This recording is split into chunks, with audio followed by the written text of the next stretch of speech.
And we continue at 1:05 in the afternoon. Talk Radio 790 KABC, the John Phillips Show. Broadcasting live from the Morongo Casino Resort and Spa Living Room Studios. Mr. Randy Wangs at the sports desk in Culver City. John, and we begin with breaking news. Now, breaking on AM 790 KABC. Leslie Van Houten is officially out of prison. She and the other Manson family followers were responsible for the deaths of the LaBiancas, two totally innocent people, grocers in Los Angeles, who were hacked to death by these animals. The Manson family killers were sentenced to death in the state of California, but because the courts threw out the death penalty, it was commuted down to life.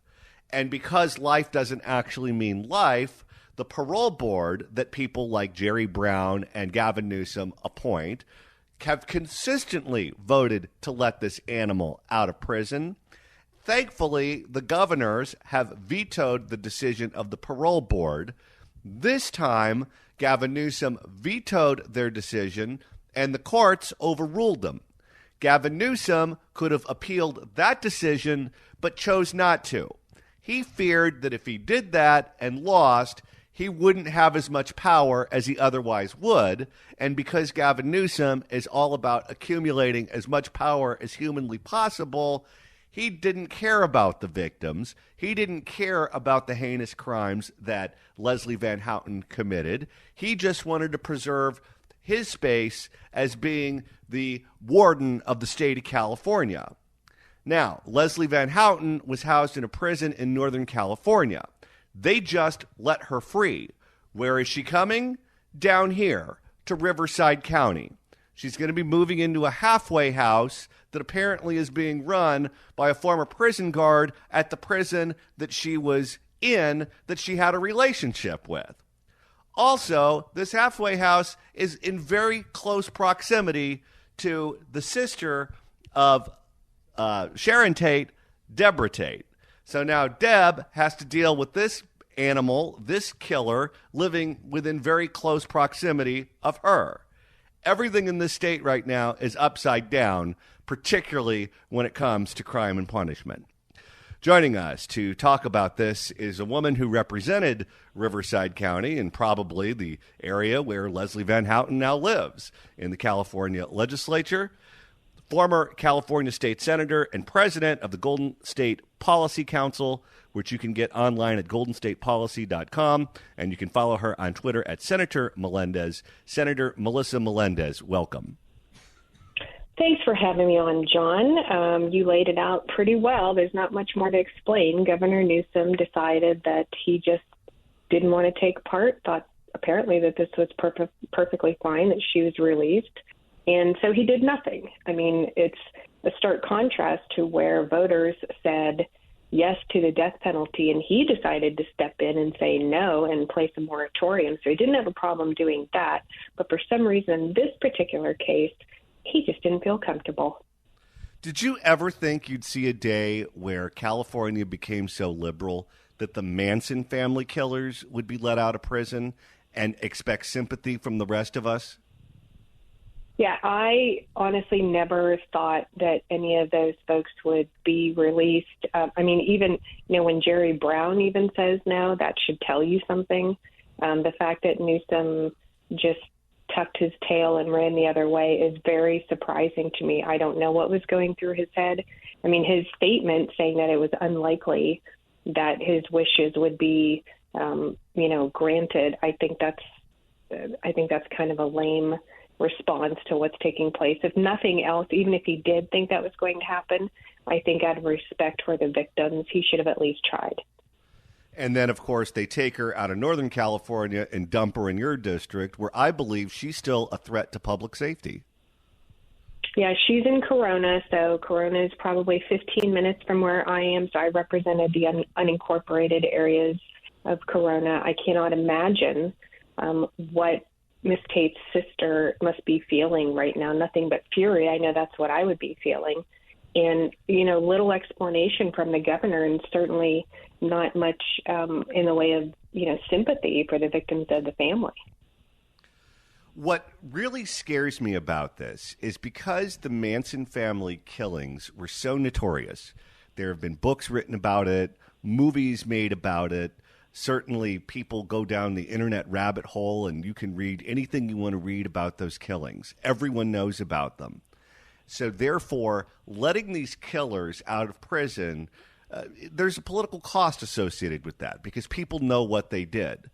For so many criminals and so many victims in this state, the crimes, even if they're unbelievably heinous, they don't have the notoriety of the Manson family killings. And because of that, there's no political consequence to let those people out of prison. And my thought on this has always been, because they don't want the political blowback, they'll keep these people in prison.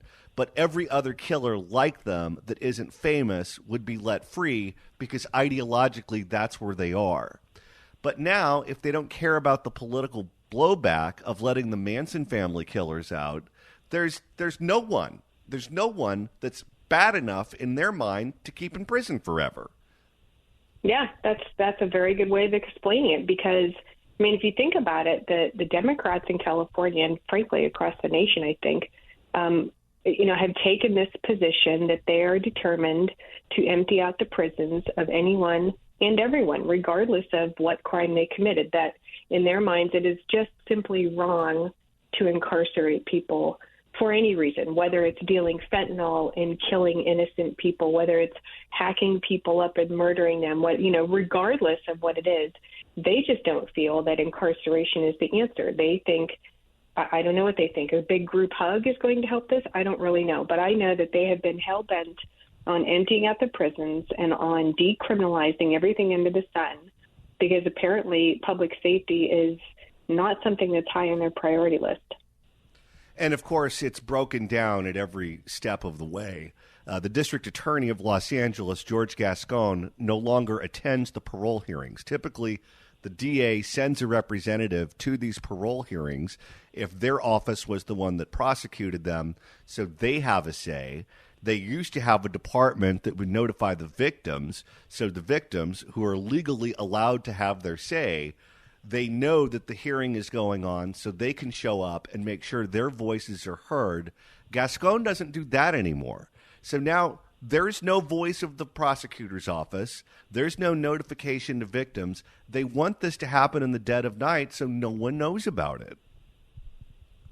Yeah, and meanwhile, you have thousands and thousands of victims and their families in California who are wondering why no one cares about the impact that it's had on their lives. And they're right. They are absolutely justified in being furious about this. And this is not, even a political issue. This crosses political boundaries. There are plenty of people out there who are Democrats, Republicans, people who don't even bother to vote, who don't care, who've been real victims of crime and are sitting back saying, why in the world is the state more concerned with how how criminals feel and their rights than they are of those of us who were victims of these crimes or who've lost a family member because of it. It's completely upside down, but it is a trend that has been taking place for the last at least decade. You know this. You've watched the bills that go through the legislature. You see what they're doing. They have a bill now that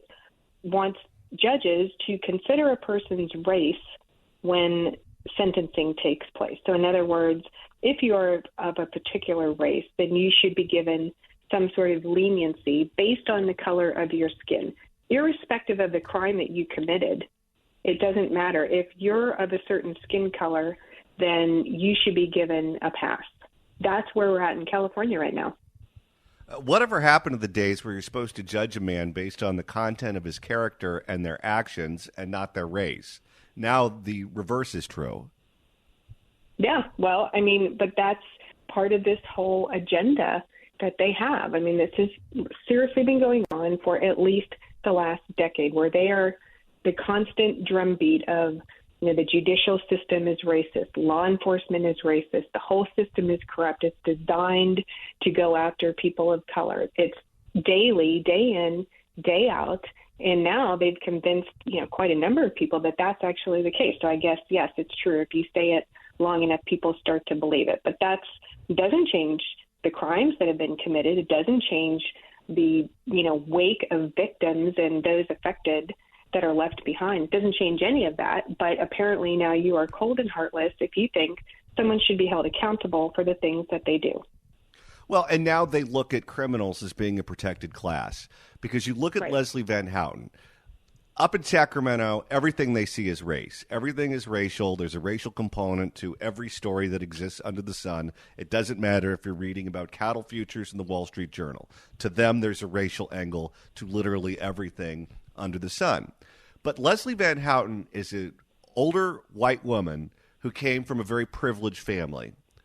In no sane world, given what they're obsessed with in Sacramento, would they look at her as being someone who we should have sympathy for?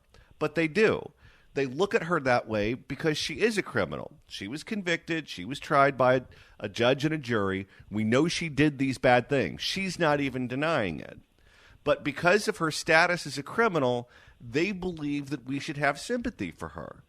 I never thought I'd ever see the day where criminals were given protected class status, but now they have.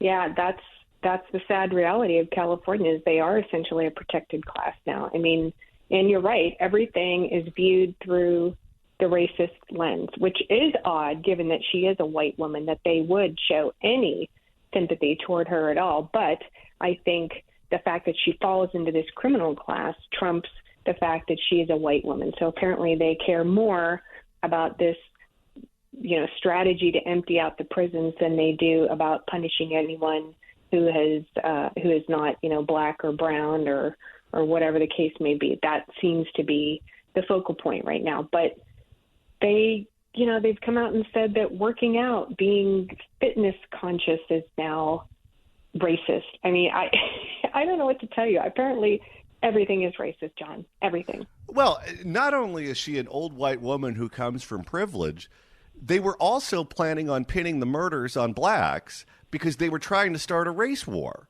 That was the point of all of these murders. It wasn't like they had a run-in with the LaBiancas and murdered them. They were completely random people.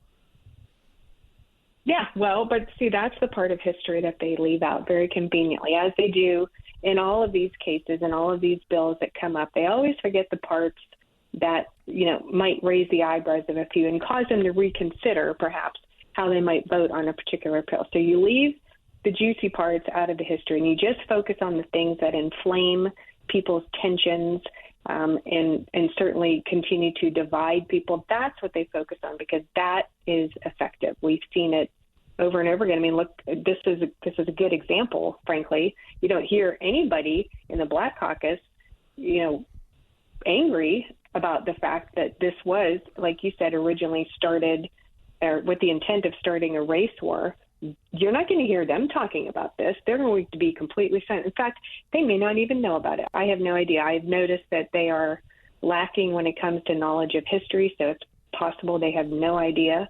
But if they do, they are not going to raise their voices and say anything about this. When you were in the legislature and you had constituents who were crime victims and they would come to your office, how often would you hear the story where they felt like they didn't have a voice at all, that the system just totally ignored them? Every single time. Every single time. And, particularly when I ran the fentanyl bill that would allow people to get prosecuted for murder if they got caught for dealing fentanyl. And the second time, we had hundreds of people testify from every race, creed, political background you could possibly imagine. And they made a whole book with the pictures of their family members in there so you could see, put a face to a name, see what this drug has done to the communities. And all of them said it's like the government just doesn't care. They just continue to do nothing. So, and it's hard to explain to people you want to do something, but, your hands are tied because the legislature refused to move on any of this. But it's victim after victim who says, why don't I matter? Why doesn't my son's life matter? Why doesn't my wife's life matter? Why don't we matter? And why is there so much talk about criminals and their rehabilitation and their race and how the system is so unjust? Because in their minds, they think the system is unjustly biased towards the victims. their rights. What would your colleagues do who would vote against these bills? Because I'm sure they had constituents who were victims of fentanyl poisoning, people who thought they were taking one drug and it turned out to have fentanyl in it and they overdosed and died, or I guess they could take fentanyl under other circumstances and die as well. Would they just not meet with their constituents? Would they get rude with them? What would they do when they were confronted with these facts? Typically, if a constituent was able to have a meeting with anyone in that particular legislator's office, typically it was with a staff member and not with the legislator themselves. So I'm talking about on the Democrat side, for those who would vote against these types of bills. I know that very few of them ever do a town hall because, at a town hall, of course, you have no idea what types of questions people are going to ask. And it is very likely that a question about fentanyl, what are you doing about it, would have come up. So they avoid that situation entirely so that they never have to face the people who are just crying out for help and asking for an explanation. So largely it's avoidance. And it's easy to do. I mean, there's no requirement that a legislator meets with constituents or has town halls or has community meetings. And sometimes they will, send the lambs out to slaughter in the form of their staff members and have them go deal with it. But beyond that, it's largely just stay away from the topic, just avoid it. Do not go toe-to-toe with an angry constituent. Just avoid them at all costs. And that's exactly what Gavin Newsom did, by the way. He would not meet with the Tate family. He had them meet with staffers who tried to explain his position, and they're extremely upset over what happened. Exactly. I mean, you would think, as a courtesy and out of respect, that he would have personally met with them. Even if, they didn't agree with his decision, at least be man enough to give your explanation looking into their eyes. But I guess he passed on that opportunity. We're speaking with Senator Melissa Melendez, who's the president of the Golden State Policy Council, who you can get online at goldenstatepolicy.com. Well, I have you here. I'd like you to weigh in on the nomination of Julie Su, the former California labor secretary who's been nominated by President Biden to be the labor secretary of these United States. She was, of course, the woman in charge of California's EDD system when we had somewhere between $20 and $30 billion stolen from the state by criminals in EDD fraud. She was the woman in charge of EDD when that happened. She says you shouldn't blame her. The computers were old. It doesn't look like she has the votes quite yet. There are a number of Democrats who are very uneasy about passing her along, including Kyrsten Sinema from Arizona. I guess she's an independent now. Jon Tester from Montana, and Senator Manchin from West Virginia, in addition to maybe a couple of others. Do you think she's going to be able to cobble together the votes, and does she deserve to be confirmed? Well, she most certainly does not deserve to be confirmed. She doesn't deserve to be in any position of authority anywhere, frankly. She should be greeting people at Walmart. She has done such a terrible job in California. I cannot fathom why anyone would even consider putting in this position. I mean, just the damage that she did in California alone should not just give people pause. It should make them run in the other direction. I mean, she is a disaster. But, will she be able to cobble together the votes? Well, that is an entirely different question. I suppose that depends on how much pressure the Biden administration starts putting on members of Congress, because if you have people who are uneasy right now, it's unlikely that anything Julie Su says is going to change their minds. I know she likes to tout, this garment worker case that she claims she was the victor in, and she was leading the charge with I think it was 72 people were basically, enslaved in an El Monte sweatshop, and that's kind of what she's based her career on, that she's this, fighter for the working class, for the people. But when you look into the history, you find out that she actually wasn't the person leading the charge. She was just played a minor role, but she has decided to claim herself as the champion. So not only is she incompetent at her job, or was incompetent at her job as the head of EDD, but she's not a truthful person. I mean, it appears that she will do anything and everything to pad her resume in order to make herself look better to get plum positions like this, I suppose. But God help us if she gets this position permanently, because she's a nightmare. She reminds me a lot of Eric Garcetti, where she turned in an awful performance in California, has a million problems. Biden nominated her for whatever reason. The votes weren't there, and they just stuck with them and stuck with them and stuck with them forever until finally they were able to sneak him through. I fear that might happen with Julie Su.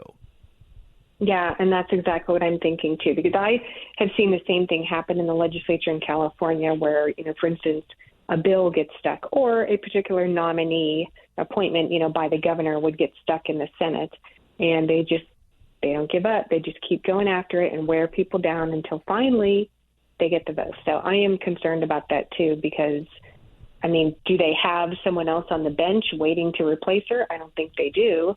So it kind of seems like once they've made their decision, that's the hill they're going to die on, and they plan to get that person in. Senator Melissa Melendez, former California senator and president of the Golden State Policy Council, which you can get online at goldenstatepolicy.com, and you can follow her on Twitter at Senator Melendez. Senator Melissa Melendez, thanks so much for stopping by. Thanks, John. Anytime. If you want to email the show, you can do so at johnnydon'tlikeshow@gmail.com. That's johnnydon'tlikeshow@gmail.com. And Randy, if you want to go back and listen to the interview we just did with Senator Melissa Melendez, because some people think that she said quite frankly a couple of times, which she did not. She just said frankly. So if you go back and listen to the podcast, you'll hear it correctly. That's right. Go to KBC.com, click on podcasts, go to the Apple Podcast app, iHeart, Spotify, hit subscribe, download all the episodes. You can listen to that interview with a fine-tooth comb. You'll find her saying frankly, but we don't really care about frankly. It's when you combine the word frankly with the word quite that we wonder why you keep using a nonsensical cliche like quite frankly, or quite frankly, or quite frankly, or quite frankly. Randy, it was a wild night on the MTA. That's right. Yet another metro stabbing. At Hollywood and Western last night, downtown LA Scanner reporting, guy with a machete attempted to stab another guy on the metro. If it weren't for the MTA, I don't think that machetes would have made a comeback. In fact, this drop is from somebody that got attacked with a machete at the metro station in Chatsworth. You may want to consider not using the metro. And, of course, even though we have safety ambassadors, they don't do anything, which is what this guy has to say. Ooh, this doesn't look too good. So that's what's going on the metro. Over on the 4th of July weekend, in cities where fireworks were expressly banned, it looked like Nagasaki. That's right.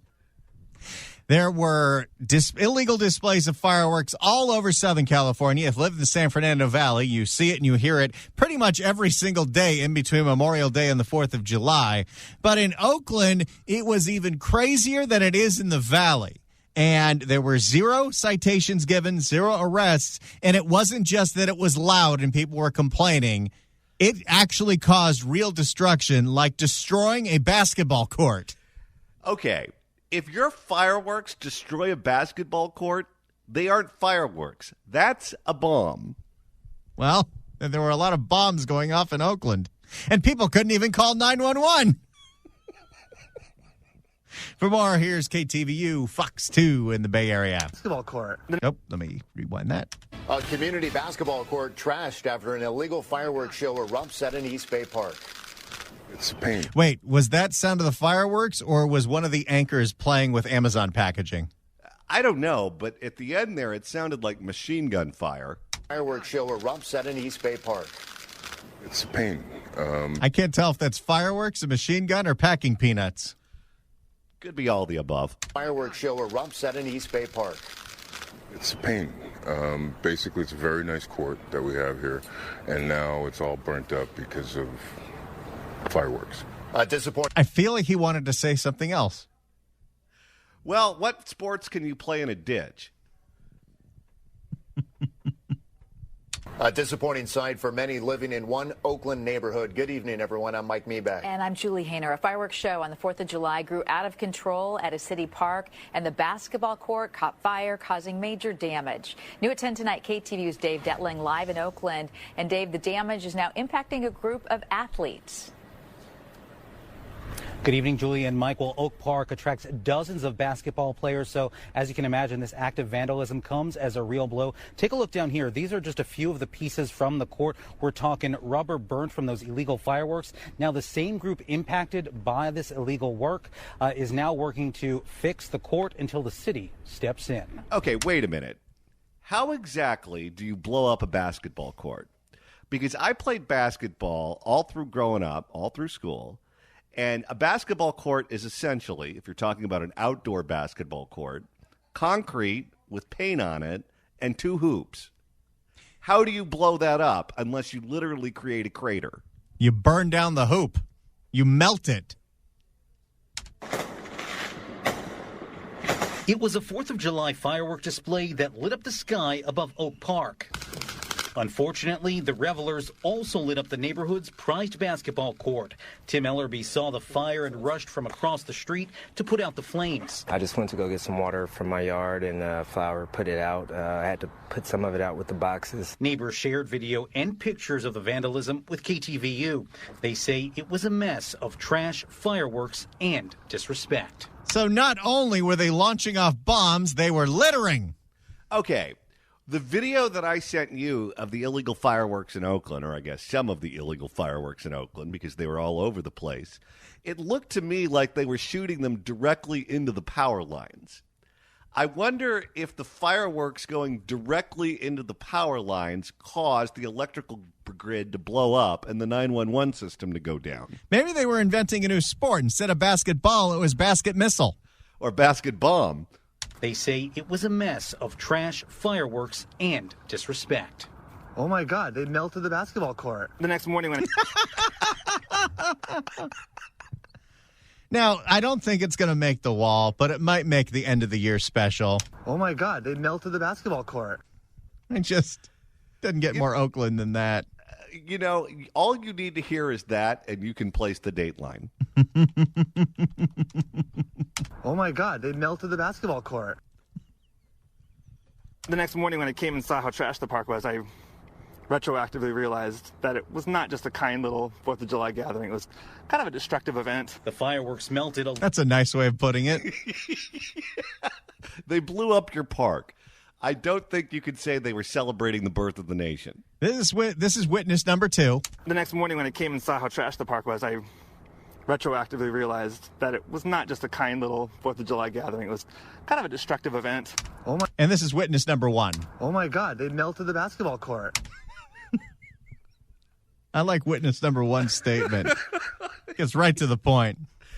Look, shooting some sparklers up in the air on 4th of July, if it's legal in your city, okay, that's a fine way of celebrating the holiday. Don't do it if it's illegal. Don't do it if you're in a fire danger spot. But if you can do it safely, knock yourself out. But this seems more like Timothy McVeigh than the sparklers.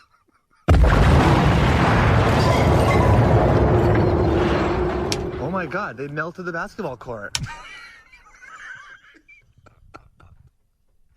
It's one of the greatest takes I've ever heard in any rap that we've ever done in the last 3 years. It's just so perfect. God bless Man on the Street interviews. Oh, my God. They melted the basketball court. The next morning when I came and saw how trashed the park was, I retroactively realized that it was not just a kind little 4th of July gathering. It was kind of a destructive event. The fireworks melted a large portion of the court's tiles, impacting a local group's ability. I'm going to imagine it's not an even playing field then. Good luck dribbling on that. Did the basketballs burn down too? Impacting a local group's ability to play. No, they filled them with gasoline and then lit them on fire. Impacting a local group's ability to play. A few markings over here. This is, again, if anybody's coming in trying to take a layup, you know, it's a hazard. Brian Ovias says the park attracts a diverse group of basketball players 2 days a week, not to mention all the families who enjoy the city park. It was heartbreaking to see the court in the shape that it was in. Numerous calls were made to Oakland's 311 service line. Wait, that didn't go down too? It went down, just not this particular day. But with a backlog, the community... Oh, wait, never mind. But with a backlog, the community decided to take matters into their own hands. We just threw all the trash in our dumpster and sent some emails out, asking people to come up and clean up, and they did. People were talking. If you fill that pavement yourself, you know what's going to happen. City of Oakland's going to come after you for code enforcement. And then they're going to blow it up again on New Year's. It's like the city of Los Angeles when they went after Arnold Schwarzenegger for filling a pothole. Well, they do have this going for them. They know they're not going to blow it up again when the A's win the World Series. People were talking about how to raise money to get it fixed, but the basketball players were already on it. They bought tiles to replace. They came over here. They fixed it right away. Those neighborhood basketball players used their own money to replace portions of the court. We came together with tools and, broke apart some of the broken pieces and put in these new tiles, and hopefully it works out for the next time we play. It's not a permanent... Well, how long until the next 4th of July? 362 days? It needs to be 4th of July for them to shoot off fireworks.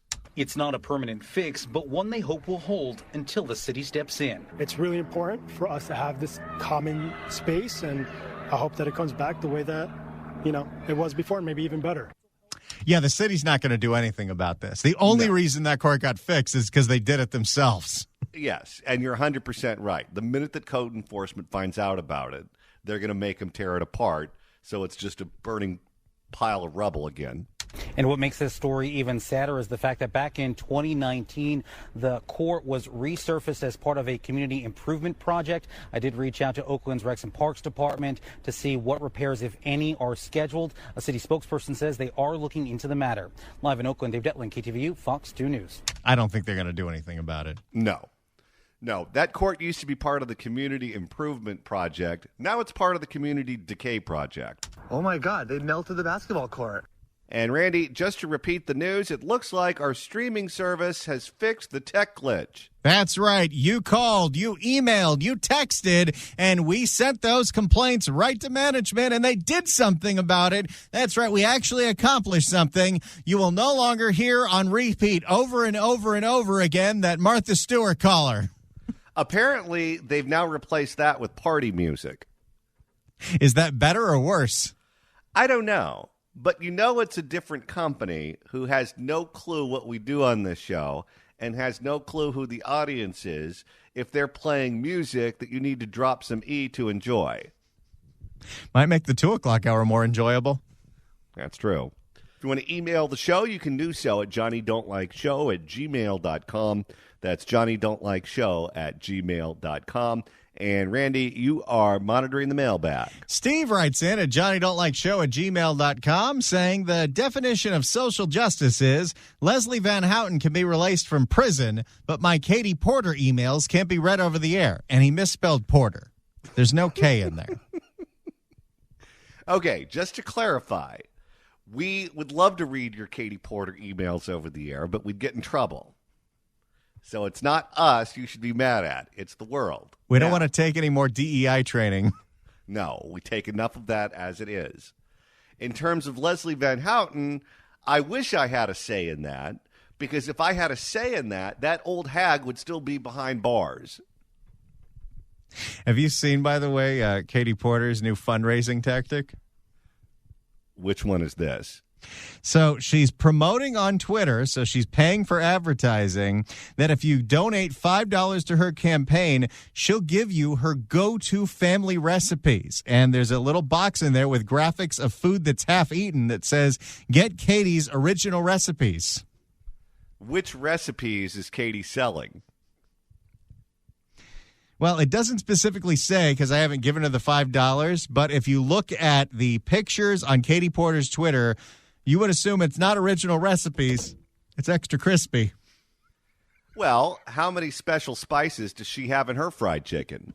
If anybody wants to give Katie Porter $5, send us the recipes. What, are we going to cook them one day? There's a half-eaten cake in here. Katie's Meatloaf, Tuesday in Van Nuys. Oh, good. There's a pot roast. with very light seasoning. The kids are going to love it. I'm guessing it's not with turkey. No. The meatloaf? Oh, she's got meatballs here. Uh-huh. Oh, boy. Buco de Beppo? The big ones look like bowling balls? They're pretty large and in charge. All right, we got one more hour coming up right here on the John Phillips Show. Talk Radio 790 KABC. Oh my God, they melted the basketball court.